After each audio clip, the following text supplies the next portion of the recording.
नमस्कार दोस्तों, बहुत स्वागत है आप सभी दर्शकों का। दोस्तों, हिजबुल्लाह ने कुछ दिनों पहले ही नेतन्याहू के घर पर ड्रोन अटैक किया था। इससे जुड़ी एक फ़ोटो इजराइल के अधिकारी ने सोशल मीडिया में शेयर भी की है। इसमें हिजबुल्लाह का ड्रोन नेतन्याहू के बेडरूम तक पहुंच गया है। आईडीएफ ने जो तस्वीर शेयर की है उसमें बताया गया कि हिजबुल्लाह के ड्रोन ने नेतन्याहू के बेडरूम की खिड़की को हिट किया है। दोस्तों, हिजबुल्लाह ने इजरायली प्रधानमंत्री नेतन्याहू के घर पर करीब 3 ड्रोन से अटैक किया था, जिसका वीडियो भी सामने आया था। दावा कर रहा था कि उसने हिजबुल्लाह के ड्रोन मार गिराए हैं, लेकिन अब इजरायली सेना की तरफ से ही ड्रोन की एक तस्वीर जारी की गई है, जिसमें बताया गया कि हिजबुल्लाह के ड्रोन ने नेतन्याहू के घर को ही टारगेट किया था।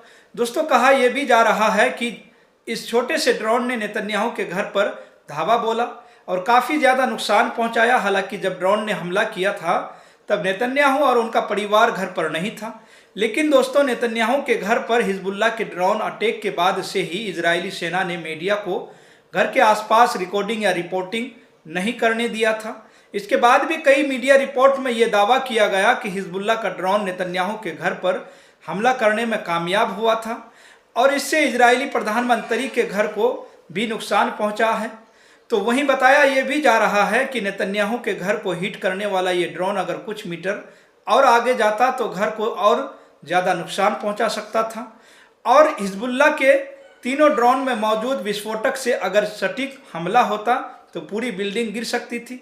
यानी ये तीनों ड्रोन ही इजराइल के पीएम आवास को मिनटों में उड़ा सकते थे।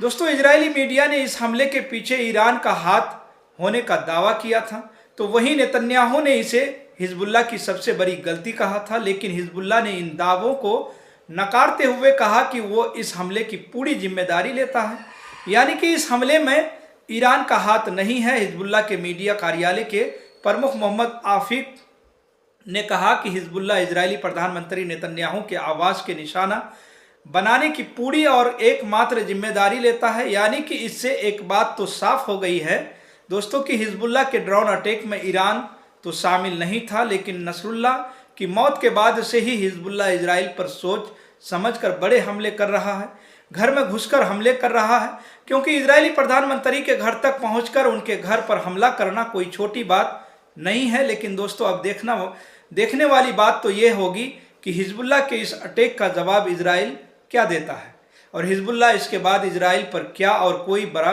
अटैक कर सकता है। इस खबर पर दोस्तों आपके जो भी राय हो कमेंट बॉक्स में हमें ज़रूर लिखिएगा। और दोस्तों, अगर आप अभी तक हमारे चैनल को सब्सक्राइब नहीं किए हैं तो जल्दी से सब्सक्राइब कर लें और बेल आइकन को भी साथ में दबाना न भूलें।